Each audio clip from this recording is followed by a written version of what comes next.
Hello dear student, how are you. तो अभी आप लोगों का आज कुछ देर के बाद आप लोगों का आर्ट्स का इकोनॉमिक्स का जो एग्जाम होने वाला है, उसके लिए जाने से पहले आप लोग एक बार ये जो इसी साल कॉमर्स और साइंस वालों को 18 तारीख का एग्जाम में जो इकोनॉमिक्स का क्वेश्चन पूछा था, उस क्वेश्चन को भी देखते हुए जाओगे। ऐसा इसलिए बोल रहे हैं क्योंकि हर साल कॉमर्स और साइंस वालों को जो इकोनॉमिक्स और इंग्लिश में क्वेश्चन पूछा जाता है, उसमें एमसीक्यू से कुछ ना कुछ क्वेश्चन आप लोगों को यानी आर्ट्स वालों को भी क्वेश्चन में पूछा जाता है। जैसे आप लोगों का आर्ट्स वालों का जो इंग्लिश का एग्जाम हुआ है, उसमें से कुछ ना कुछ क्वेश्चन कॉमर्स और साइंस वालों में भी पूछा जाएगा। सिमिलरली साइंस और कॉमर्स वालों का जो इकोनॉमिक्स का एग्जाम हुआ है, उसमें से कुछ ना कुछ एमसीक्यू आप लोगों को देगा। मान लो अगर 2 से 3 एमसीक्यू ही अगर आप लोगों का लड़ जाएगा, तो ये तो कितना अच्छा बात है ना कि 30 एमसीक्यू अभी देखते हुए करके आए थे, इसी में से देखो 2 या 3 एमसीक्यू हम लोगों का लड़ गया। इसलिए एक लास्ट टाइम आप लोग इस वीडियो को भी देखते हुए जाओगे, ठीक है? तो 2025 में यानी कि 18 तारीख को कॉमर्स और साइंस वालों का जो एग्जाम हुआ था, उसमें जो इकोनॉमिक्स का क्वेश्चन पूछा गया था, उसको हम आप लोगों को करा रहे हैं, ठीक है? तो एक बार आप लोग इसको भी ज़रूर देखते हुए जाना और बाकी इससे पहले सब चीज़ तो हम आप लोगों को करवा ही दिए हैं। बिंदास जाना, अच्छे से जाना और अच्छे से आप लोग एग्ज़ाम दे कर के आना। एग्ज़ाम दे के आने के बाद आप लोग हमको ज़रूर बताना कि आप लोगों का एग्ज़ाम कैसा गया, ठीक है? चलो, हिंदी इंग्लिश दोनों में समझाएँगे। क्वेश्चन में बोला जा रहा है when the opportunity cost of producing goods in an economy is constant, then what will be the shape of production possibility curve यानी पीपीसी। देखो नॉर्मली हमको ये तो पता है कि प्रोडक्शन पॉसिबिलिटी कर्व यानी पीपीसी कर्व जो होता है वो कॉनकेव टू द ओरिजिन होता है, यानी कि इस तरीके का होता है, ये तो पता है। लेकिन इसमें अब हम लोगों को ट्विस्ट दे दिया। बोला कि ये तो तब ना होता है जब प्रोडक्शन पहले बढ़ता है, फिर धीरे-धीरे, धीरे-धीरे प्रोडक्शन गिरते जाता है, तब ना ऐसा होता है। यहाँ क्या बोल रहा है, प्रोडक्शन कांस्टेंट है। प्रोडक्शन क्या है, कांस्टेंट है। और अगर प्रोडक्शन कांस्टेंट होगा तो ये एकदम स्ट्रेट लाइन बनाते हुए चलेगा। प्रोडक्शन कांस्टेंट है तो कैसा लाइन बना के चलेगा, स्ट्रेट लाइन बना करके चलेगा। प्रोडक्शन कांस्टेंट है तो ये स्ट्रेट लाइन बनाते हुए चलेगा। तो राइट आंसर होगा ऑप्शन नंबर ए। ठीक है, ध्यान रखना, ये नहीं बोल रहा है कि प्रोडक्शन पॉसिबिलिटी कर्व नॉर्मल है। नॉर्मल होता तो कॉनकेव कर देते, लेकिन ये ट्विस्ट कर दिया यहाँ पे। ठीक है, देखो क्या बोल रहा है हिंदी में क्वेश्चन में।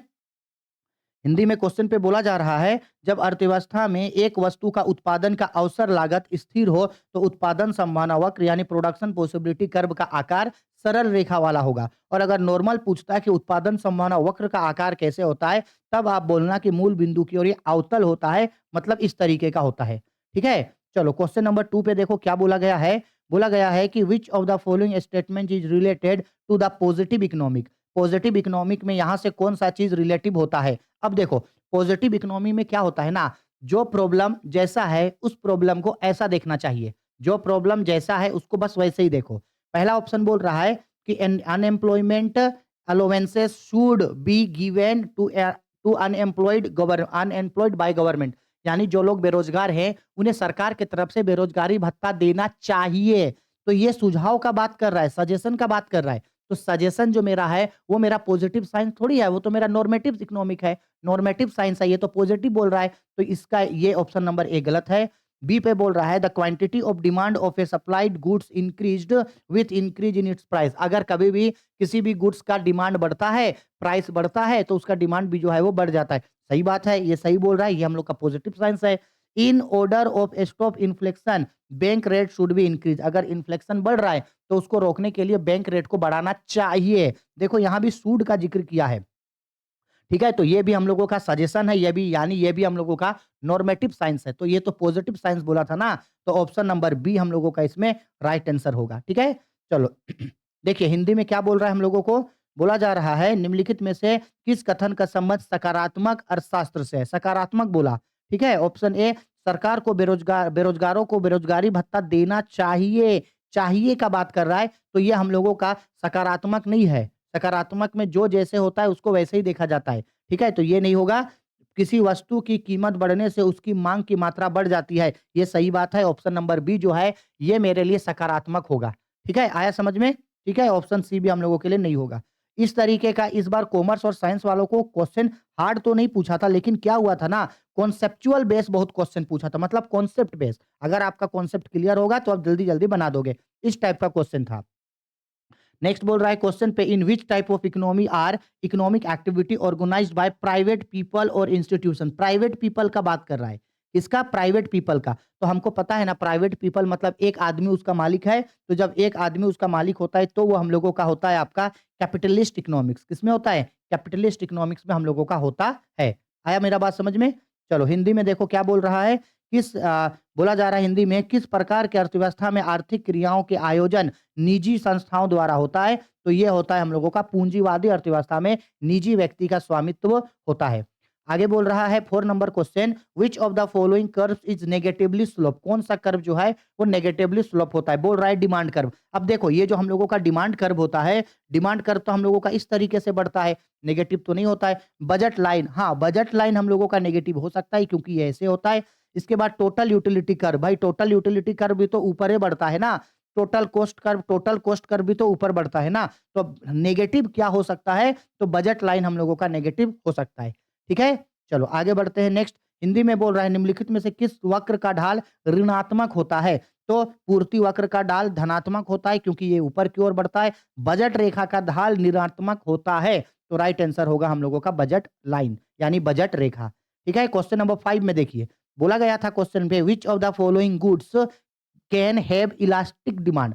मतलब किस तरीके का गुड्स का जो डिमांड है वो ऊपर नीचे हो सकता है। तो देखो देखो ये जो सोप है यानी साबुन जो है, ये जो क्लोथ्स कपड़ा जो है, ये जो फूड आइटम खाने पीने का सामान है, ये मेरे लिए एकदम कंपल्सरी गुड्स है, ये चाहिए ही चाहिए। इसमें हम लोग कोई चेंजेस नहीं कर सकते हैं, प्राइस बढ़े चाहे घटे। लेकिन ये जो लग्जरियस कार है, इसका डिमांड हम लोग बढ़ा घटा सकते हैं। ठीक है? तो यहाँ जो इलास्टिसिटी ऑफ डिमांड होगा ये इसमें सबसे ज्यादा देखने को मिलेगा।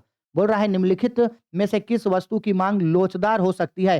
तो लग्जरी कार का जो मांग है वो लोचदार हो सकता है। बाकी साबुन कपड़ा और खाद्य पदार्थ ये बेरोजगार होगा। चलो आगे बढ़ते हैं। क्वेश्चन नंबर 6 पे बोला गया है there is dot dot in demand of a goods due to an increase in price. अगर कभी भी किसी भी गुड्स का प्राइस प्राइस अगर बढ़ जाएगा तो उसका डिमांड क्या हो जाएगा? डिमांड डिक्रीज हो जाएगा। प्राइस इंक्रीज हो जाएगा तो डिमांड क्या होगा? डिक्रीज हो जाएगा। बोल रहा है कि किसी वस्तु की कीमत में वृद्धि होने पर उस वस्तु की मांग में क्या होती है? कमी हो जाती है। मांग में क्या हो जाती है? कमी हो जाती है। ठीक है? आगे नेक्स्ट क्वेश्चन पे बोल रहा है the demand of a good used for many purposes is. ऐसा कोई भी गुड्स जिसका यूज बहुत सारे पर्पस के लिए करते हैं, उसमें डिमांड किस तरीके का होता है, उसमें इलास्टिक किस तरीके का होता है? तो वो परफेक्ट इलास्टिक वाला होता है। जैसे मान लो बिजली, इलेक्ट्रिसिटी, इलेक्ट्रिसिटी का यूज हम लोग बहुत सारी चीजों में कर सकते हैं। ठीक है? चलो आगे बढ़ते हैं नेक्स्ट क्वेश्चन पे। जब जिस वस्तु का प्रयोग अनेक उद्देश्य के लिए किया जाता है उस वस्तु की मांग पूर्णतः लोचदार होती है। क्या होता है? पूर्णतः लोचदार होती है। आगे the slope of isolated curve is एक आइसोलेटेड कर्व जो होता है उसका जो मतलब उसका जो ये होता है कर्व जो होता है वो नेगेटिव नेचर का होता है। Isolated curve production possibility curve का तरह ही होता है।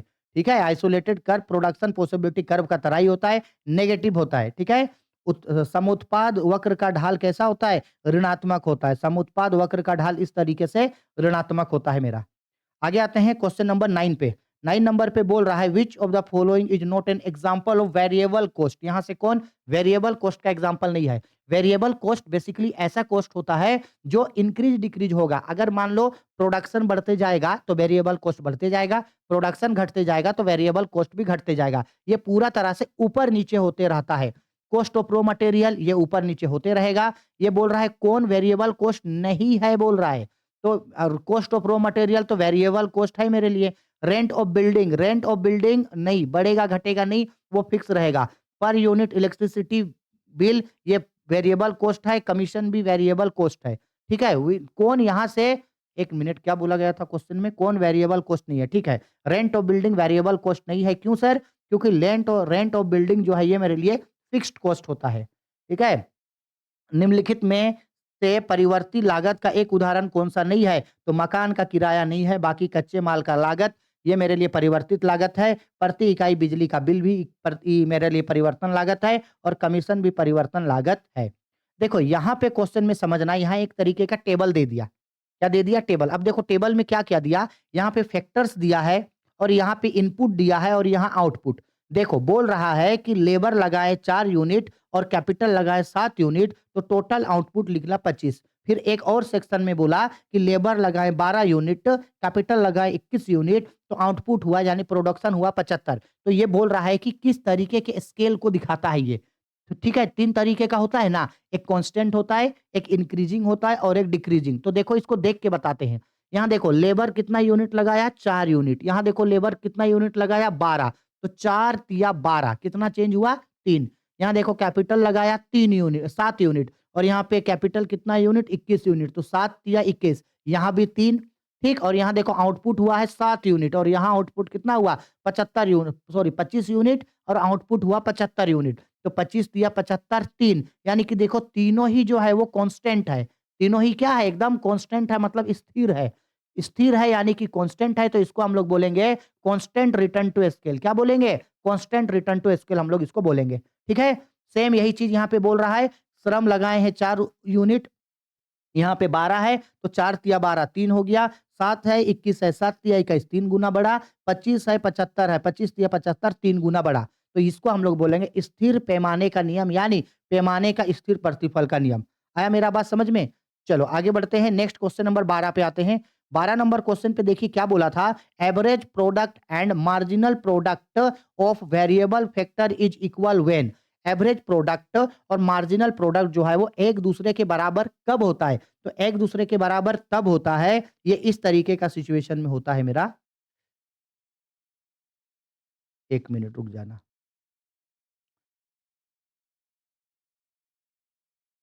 इस तरीके का होता है, ठीक है? ये होता है हम लोगों का एवरेज प्रोडक्ट और ये होता है हम लोगों का मार्जिनल प्रोडक्ट। तो एवरेज कोट मार्जिनल प्रोडक्ट के बराबर तब होता है जब मेरा एवरेज प्रोडक्ट जो होता है वो मेरा मैक्सिमम होता है, क्योंकि उसके बाद एवरेज प्रोडक्ट घटने स्टार्ट कर देता है। ऑप्शन नंबर ए इसका राइट आंसर होगा।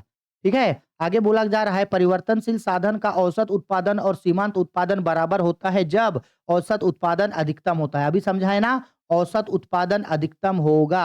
औसत उत्पादन देखो यहाँ पे अधिकतम है, औसत उत्पादन तब जो है सीमांत उत्पादन उसको काटेगा। ठीक है? Option number A right answer. आगे बढ़ते हैं क्वेश्चन नंबर 12 में बोला गया है the equilibrium condition of a firm in a perfect competition market. तो कोई भी बाजार में मार्केट को परफेक्ट इक्विलिब्रियम में तब आएगा जब मार्जिनल कॉस्ट बराबर मार्जिनल रेवेन्यू होगा। पूर्ण प्रतियोगिता यानी पूर्ण प्रतिस्पर्धी बाजार में एक फार्म संतुलन की शर्त है कि उसका जो एमआर है वो एमसी के बराबर होगा। ठीक है? यहाँ देखो एक न्यूमेरिकल क्वेश्चन दिया है, हिंदी वाले लोग भी देख लेना। बोल रहा है कि कभी भी किसी भी गुड्स का जो सप्लाई है, जो पूर्ति है, वो 8% बढ़ गया। पूर्ति 8% बढ़ा, उसका कीमत यानी कि प्राइस कितना प्रतिशत बढ़ा? 5%। तो हमको इलास्टिसिटी ऑफ प्राइस सप्लाई निकालना है।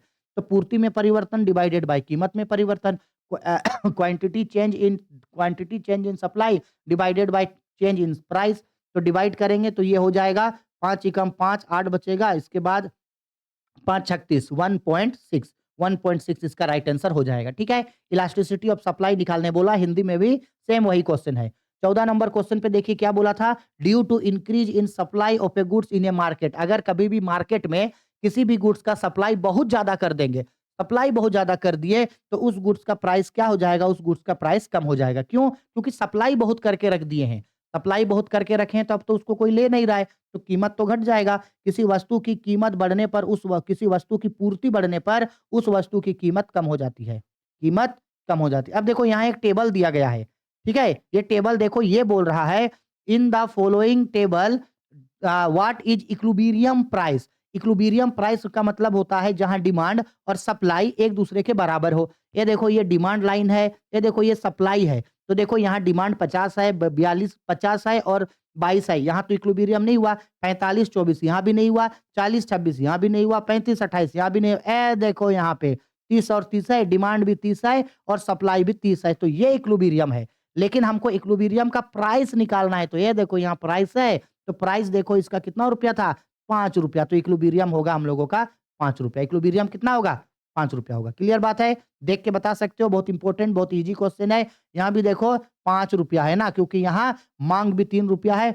यहाँ संतुलन कीमत वहां निर्धारित होता है जहां वस्तु की मांग वस्तु की पूर्ति के बराबर हो। वस्तु की मांग 30 है, वस्तु की पूर्ति 30 है, दोनों बराबर यहाँ हुआ है ना। किस कीमत पे? 5 रुपया कीमत पे। ठीक है? आगे what is the meaning of macro economics. Macro economics का मतलब होता है लार्ज। मैक्रो इकोनॉमिक्स का मतलब लार्ज। समष्टि अर्थशास्त्र में समष्टि शब्द का अर्थ है बड़ा। समष्टि अर्थशास्त्र का है बड़ा।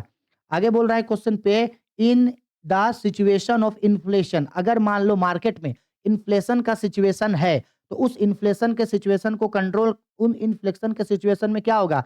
प्राइस ऑफ गुड्स डिक्रीज होगा? नहीं, डिमांड तो किसी भी गुड्स का प्राइस तो डिफ्लेशन में घटेगा, इन्फ्लेशन में तो चीज और महंगा हो जाएगा। ठीक है, ये गलत बोल रहा है। प्राइस ऑफ गुड्स इंक्रीज, हाँ जी सही बात है, गुड्स का प्राइस बढ़ जाएगा। ठीक है, चीजें और ज्यादा महंगा हो जाएगा। मुद्रास्फीति की स्थिति में क्या होती है? तो वस्तु की कीमत जो है वो बढ़ जाती है। मुद्रा का जो संकुचन होता है, अविस्फीति, मुद्रा का जब अविस्फीति होता है उस टाइम कीमत कम होता है, नहीं तो बाकी समय कीमत ज्यादा रहता है। बोल रहा है नेक्स्ट क्वेश्चन पे, what is the remuneration of capital cold, यानी जब हम लोग बिजनेस में कैपिटल लगाए हैं तो उस कैपिटल के बदले जो हमको मिलेगा उसको क्या बोला जाता है? उसको इंटरेस्ट बोला जाता है। पूंजी के प्रश्रमिक को क्या कहा जाता है? पूंजी के प्रश्रमिक को मेरा कहा जाता है, ध्यान से सुनना, पूंजी के प्रश्रमिक को ब्याज कहा जाता है। और अगर क्वेश्चन में बोलता, ठीक है, अगर क्वेश्चन में बोलता कि व्यवसाय के पारिश्रमिक को क्या बोलेंगे, मतलब बिजनेस से क्या मिलेगा, तब आप उसको बोलना कि प्रॉफिट मिलेगा यानी कि लाभ। ठीक है, बोला जाता अगर श्रमिकों के कर्मचारी से क्या मिलेगा, तो श्रमिकों को वेजेज यानी लेबर को वेजेज मिलता है, लेबर को मजदूरी मिलता है। ठीक है, और अगर बोलेगा कोई संपत्ति को यूज करने के बदले क्या मिलता है, तो रेंट देना पड़ता है। किसी के एसेट को यूज करेंगे तो क्या देना पड़ेगा? रेंट यानी कि लागान। ठीक है, याद रखना, जैसे किसी का घर, किसी का बिल्डिंग यूज कर रहे हैं उस कंडीशन पे। नेक्स्ट क्वेश्चन पे बोला who is the author of the wealth of nation book, तो हमको पता है इसके ऑथर थे एडम स्मिथ। ठीक है, आप एक बार देख लेना कि एडम स्मिथ ने इस बुक को कब लिखा था, और जो हम आप लोगों को हर क्वेश्चन में करवाए थे, जे एम किन्स ने जो बुक लिखा था, कब लिखा था, उसको याद रखना, और जेबीसी का बुक का नाम। ठीक है, ये सब इंपॉर्टेंट है। द वेल्थ ऑफ नेशन पुस्तक के लेखक कौन थे? एडम स्मिथ थे, जिन्हें अर्थशास्त्र का पिता भी कहा जाता है। ये हम लोगों को पूछ रहा है व्हाट इज नेशनल इनकम, तो नेशनल इनकम का मतलब क्या होता है? तो नेशनल इनकम का मतलब होता है हम लोगों का net national product at factor cost, इसको नेशनल इनकम बोला जाता है। ठीक है, बोल रहा है कि राष्ट्रीय आय क्या होता है, तो राष्ट्रीय आय का मतलब होता है साधन लागत पर शुद्ध राष्ट्रीय उत्पाद को हम लोग राष्ट्रीय आय कहते हैं। नेक्स्ट बोला जा रहा है क्वेश्चन पे कि नेक्स्ट क्वेश्चन पे बोला जा रहा है which of the following is an activity of primary sector, primary sector में क्या आएगा? तो प्राइमरी सेक्टर में द प्रोडक्शन ऑफ व्हीट, हाँ द प्रोडक्शन ऑफ व्हीट यानी कि गेहूं की खेती करना, गेहूं की खेती करना प्राइमरी सेक्टर में हम लोगों का आएगा। निम्नलिखित में से कौन सा प्राथमिक क्षेत्र का एक गतिविधि कौन सा है? गेहूं उपजाना। ठीक है, गेहूं उपजाना हम लोगों का ये काम होता है। आगे नेक्स्ट क्वेश्चन पे हम लोगों को क्या बोला गया था? Which is included in inventories, inventories में क्या क्या आएगा? तो इन्वेंट्रीज में सब आएगा, unsold stock of finish goods, raw material हो गया, सेमी गुड्स हो गया, ये सब मेरे लिए स्टॉक कहलाता है। ठीक है, ये सब मेरे लिए स्टॉक कहलाता है।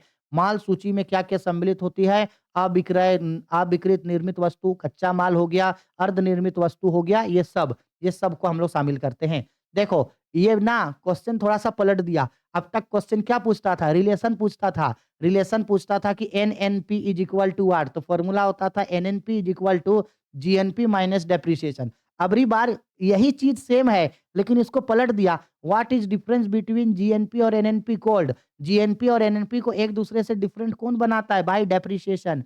कौन बनाता है? डेप्रिसिएशन बनाता है। हाय वही क्वेश्चन लेकिन अबरी बार थोड़ा सा उसको पलट के पूछ दिया। देखो हिंदी में क्या बोला था? जीएनपी तथा एनएनपी का अंतर को क्या कहते हैं? तो जीएनपी से जब हम लोग आपका एनएनपी को घटाते हैं, एनएनपी को, तो जो चीज बच गया वो होता है डेप्रिसिएशन, डेप्रिसिएशन निकलता है यानी मूल्यह्रास निकलता है। नेक्स्ट क्वेश्चन आते हैं 24 नंबर पे। देखो बोल रहा है which of the following bank does not accept deposit from the public, कौन सा बैंक है जो जनता से यानी पब्लिक से पैसा जमा नहीं लेता है? तो हम सबको पता है वो हम लोगों का रिजर्व बैंक ऑफ इंडिया है, जो पब्लिक से जमा नहीं लेता है, बल्कि उसके बदले झारखंड राज्य ग्रामीण बैंक ये लेगा, ये लेगा, ये लेगा, क्योंकि ये सब व्यापारिक बैंक है ना, तो ये सब तो लेगा। केंद्रीय बैंक ना जनता से व्यवहार नहीं करता है। निम्नलिखित में से कौन आम आदमी से, आम जनता से जमा स्वीकार नहीं करता है? तो रिजर्व बैंक ऑफ इंडिया जमा स्वीकार नहीं करता है क्योंकि ये केंद्रीय बैंक है। बोला गया है which bank issue currency in India, कौन सा बैंक भारत में करेंसी छापता है? तो इंडिया में करेंसी छापने का काम कौन करता है? रिजर्व बैंक ऑफ इंडिया मेरा करता है। ठीक है, बोल रहा है कि भारत में मुद्रा निर्गमन का कार्य कौन सा बैंक करता है? तो रिजर्व बैंक ऑफ इंडिया करता है। अच्छा, रिजर्व बैंक ऑफ इंडिया कब बना था? 1935 में बना था। ठीक है ना, ये भी याद करते हुए जाना, और इसका हेडक्वार्टर मुंबई में है, ये भी याद करते हुए जाना।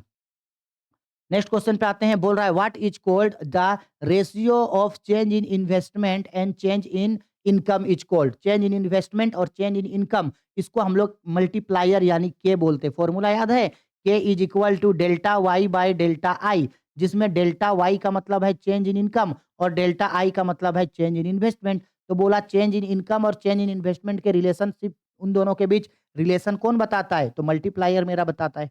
ठीक है, निवेश में परिवर्तन और आय में परिवर्तन के अनुपात को क्या कहते हैं? गुणांक कहते हैं। ठीक है, इसी का फॉर्मूला होता है गुणांक बराबर आय में परिवर्तन डिवाइडेड बाय निवेश में परिवर्तन। देखो यहाँ एक क्वेश्चन दे दिया, न्यूमेरिकल बनाने के लिए दिया है। अगर एमपीसी यानी एमपीसी अगर 0.6 है, देखो एमपीसी जो है वो 0.6 है, तो हमको एमपीएस निकालने बोला। एमपीएस हमको पता है ना, एक फॉर्मूला होता है हम लोगों का, क्या फॉर्मूला होता है? MPC plus MPS is equal to 1 होता है। तो हमको क्या निकालने बोला है? एमपीएस निकालने बोला। तो एमपीएस को यहीं छोड़ते हैं। MPS is equal to 1 minus इधर हो जाएगा हम लोगों का एमपीसी होगा इधर। ठीक है, चलो अब वैल्यू पुट करते हैं। तो यहाँ हम लोगों का हो गया ये MPS is equal to 1 minus MPC का वैल्यू कितना है? 0.6 है, तो माइनस कर देंगे तो आएगा 0.4। अब ढूंढो 0.4 कहाँ है? ऑप्शन नंबर बी पे है। ठीक है, हिंदी में भी बच्चा लोग देख लो, यही सेम क्वेश्चन है, यही सेम क्वेश्चन है। हम लोग सेम ऊपर जो सोल्व किए वैसे ही सोल्व करेंगे, 0.4 आएगा। और आप लोगों को भी न्यूमेरिकल तो एक जरूर देगा आपको, एमपीसी एमपीएस या क्या के निकालने वाला। ठीक है, आगे क्वेश्चन में बोल रहा है कि which of the following is an example of capital receipt of government, यानी कैपिटल रिसिप्ट गवर्नमेंट का ऐसा रिसिप्ट होता है जो अभी तो अब अभी तो जो हम लोगों का ये है गवर्नमेंट है, उसको वो पैसा तो मिल रहा है, लेकिन वो लाइबिलिटी को बढ़ा देगा, लाइबिलिटी को बढ़ा देगा। तो मेरा ये जो डेप्ट है, उधार जो है, ये मेरे लिए कैपिटल रिसिप्ट है। बाकी डायरेक्ट टैक्स, फाइन और ड्यूटी ये मेरे लिए रेवेन्यू रिसिप्ट होता है। ठीक है, निम्नलिखित में से कौन सरकार की पूंजीगत प्राप्ति का एक उदाहरण कौन सा है? तो कर्ज। कर्ज के रूप में सरकार पैसा ला रहा है, तो ये सरकार के दायित्वों को और बढ़ा देगा। बाकी प्रत्यक्ष कर, जुर्माना और शुल्क जो होता है, ये सरकार का पूंजीगत आयगत आयगत आयगत प्राप्ति है। या नेक्स्ट क्वेश्चन में बोल रहा है what is balance budget. Balance budget क्या होता है? तो हम सबको पता है बैलेंस बजट वो बजट होता है जहां रिसिप्ट्स और एक्सपेंडिचर एक दूसरे के बराबर हो। रिसिप्ट्स और एक्सपेंडिचर एक दूसरे के बराबर हो। बोल रहा है क्वेश्चन में संतुलित बजट क्या है? तो संतुलित बजट ऐसे बजट को कहते हैं जहां प्राप्ति और व्यय दोनों एक दूसरे के क्या हो? बराबर होता है। ठीक है, ये देखो ये लास्ट क्वेश्चन है, लेकिन इजी क्वेश्चन है। सिंपल बात हमको ये बोल रहा है कि एक कोई कंट्री है, क्या है? कोई कंट्री है, वो पूरे 1 साल में इंपोर्ट किया है 25 करोड़ का गुड्स और एक्सपोर्ट किया है 300 करोड़ का गुड्स। तो हमको बैलेंस ऑफ ट्रेड निकालना है, यानी कि be balance of trade, BOT. तो बैलेंस ऑफ ट्रेड का फॉर्मूला होता है export minus import, net export minus net import. तो बताओ एक्सपोर्ट कितना किए हैं? एक्सपोर्ट किया है 300 करोड़, इंपोर्ट कितना हुआ है? 250 करोड़। तो कितना रुपया बैलेंस ऑफ पेमेंट बच जाएगा? 50 करोड़ बच जाएगा। 50 करोड़ प्लस में बचेगा, ध्यान रखना। तो राइट आंसर होगा ऑप्शन नंबर सी। आया समझ में? देखो हिंदी में देख लो, लास्ट क्वेश्चन है, एक वर्ष में एक देश का कुल वस्तुओं के व्यापार के दौरान 250 करोड़ रुपए का आयात किया तथा 300 करोड़ रुपए का निर्यात किया, तो व्यापार संतुलन। तो व्यापार संतुलन बराबर कुल निर्यात माइनस कुल आयात होता है। ठीक है, तो एक साल के दौरान कुल निर्यात किया है 300 करोड़ और कुल आयात किया है 250 करोड़। तो जो व्यापार संतुलन मेरा बनेगा वो 50 करोड़ बनेगा प्लस में, यानी ऑप्शन नंबर सी। ठीक, इसके अलावे हो गया 30 का 30 एमसीक्यू। उम्मीद तो यही है कि यहाँ से एक आध क्वेश्चन आप लोगों को एग्जाम में जरूर टेली करेगा, जरूर देगा, क्योंकि हर साल कुछ ना कुछ क्वेश्चन जरूर पूछता है। अब देखो इसके नीचे जो है वो सब्जेक्टिव टाइप के क्वेश्चंस हैं, तो अगर आप एक बार इन सब्जेक्टिव टाइप के क्वेश्चंस को देखना चाहोगे तो आप देख सकते हो, हम इसको दिखा दे रहे हैं, इसका स्क्रीनशॉट लेना है तो ले लेना, नहीं तो इसका एनोटेट पीडीएफ, मतलब ये पीडीएफ आंसर के साथ हम Rahul commerce academy Telegram channel पे दे रहे हैं। आप चाहो तो आप वहां से भी जाकर के आप इसको कर सकते हो। ठीक है, यहाँ देखना है यहाँ देख लो, या आपको अगर वहां से जाकर के करना है तो वहां से जाकर के कर लेना।